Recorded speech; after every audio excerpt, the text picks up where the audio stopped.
السلام عليكم ورحمة الله وبركاته أعزائي المشاهدين في كل بيت في كل مكان. الأهلي اتهزم في كأس إخوان غمبر أمام برشلونة. الأهلي رسميا ينهزم أمام برشلونة واللي ورغم الهزيمة بتاعت الأهلي اليوم، الأهلي أسوأ مباراة ليه للأهلي في المباريات الكبيرة. الأهلي بيعرف يلعب أمام الفرق الكبيرة.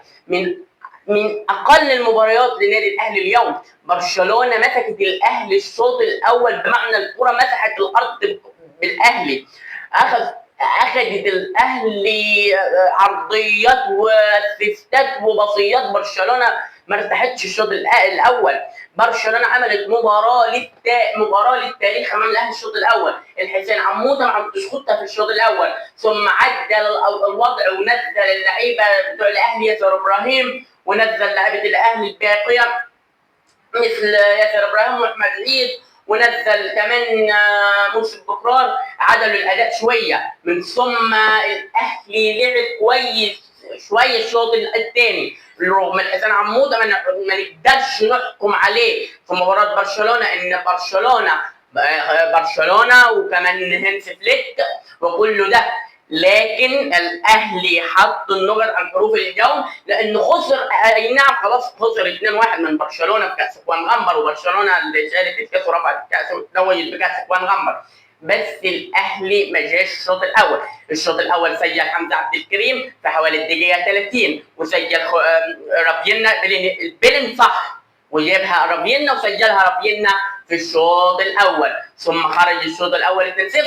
الشوط الثاني في الدقيقه 51 بقى اسيست من بكرار العالمي زيزو العالمي، حط الكوره في اقصى الزاويه بتاعت خوان جارسيا حارس برشلونه، والمباراه انتهت بفوز برشلونه 2-1 على مين؟ على العملاق الافريقي الاهلي. بس الاهلي ما جاش اليوم، ما لعبش الشوط الاول. الشوط الثاني ممكن شويه الاهلي لعب، ممكن شويه بس الشوط الاول الاهلي ما جاش.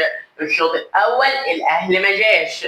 الشوط الثاني الاهلي لعب ممكن شويه. بس المباراه لا تمت بالواقع ان جمهور الاهلي يطلق ويقول لا ده احنا عندنا دوله مصر ممتازه، عندنا كاس مصر، عندنا الكونفدراليه. لا لا لا. ليه لا؟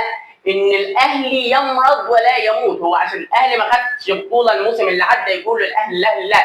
الاهلي ما لعبش اليوم، ما عندوش خطه، ما عندوش. الاهلي كان متراجع جدا الشوط الاول.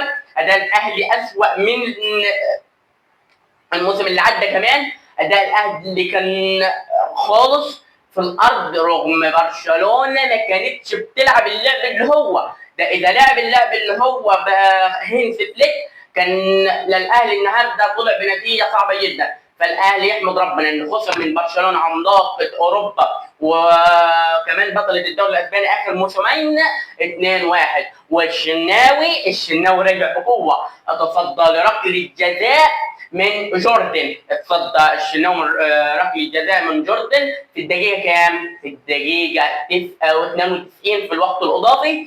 وثم الاهلي ضيع فرصتين فقط في المباراه كلها، فرصتين، وبرشلونه ضيع بتاع 9 و10 كرات فرص محققه. حمزه عبد الكريم النجم المصري يتالق ويجيب جون. حمزه عبد الكريم الصاعد الواعد اللي كل مره بنتكلم عنه. حمزه عبد الكريم ان شاء الله هيدغدغ الدنيا في ملعب اوروبا في الكامب نيو، ويبقى من افضل اللعيبه في العالم. حمزه عبد الكريم كلنا وراك، فرحنا لك وكان على قلبنا زي الحسن النهارده لما جبت في الاهلي، رغم ان الاهلي مصري بس انت كمان شاب مصري ومش جاي، وان شاء الله تجتهد والهانس فليك تبقى مع هانس فليك في القائمه الاولى يا حمزه عبد الكريم. الاهلي اليوم ما جاش. بصراحه الاهلي النهارده كان يطلع بنتيجه اكبر من 2-1، بس الحمد لله رسل على 2-1. الاهلي ما جاش. كان افضل لعيبه في المباراه مروان عطيه وكان محمد هاني، ومعهم عمرو الجزار، رغم التشميسه اللي شمسها له لاعب برشلونه من ثم حمزه عبد الكريم وسجل حمزه عبد الكريم جول. بس بس عمرو الجزار عمل اداء، والله اقسم بالله اداء النهارده عمرو الجزار مش وحش، اداء ممتاز يعني، واداء ان شاء الله يجي منه الولد ده عمرو الجزار. يعني كان اي كره يطلعها. وكمان اللي عمل مباراه بعد نزوله عمل مباراه كويسه يعني نوعا هو ياسر ابراهيم. ضبطوا الاداء مع حمزه عبد الكريم، ضبط الاداء ياسر ابراهيم، والحمد لله ان انتهت النتيجه 2-1 لبرشلونه، والقادم افضل يا اهلي. جمهور الاهلي لا تقلق، حسن عموده لسه المباراه مع برشلونه يعني مباراه لا تمت بالواقع بالمباريات الرسميه، هي مباراه في الاول وفي الاخر وديه، والحسن عموده ان شاء الله يثبت على التشكيله ويبقى افضل مدرب في النادي الاهلي، لان الحسن عموده مش مباراه برشلونه يعني يقول الاهلي الحسن عموده ما عندوش خطه ولا فكره ولا عنده لعب. الحسن عموده عنده تكتيك وكل حاجه، بس لسه اللعيبه هتاخد عليه والقادم افضل يا اهله. والسلام عليكم ورحمه الله وبركاته.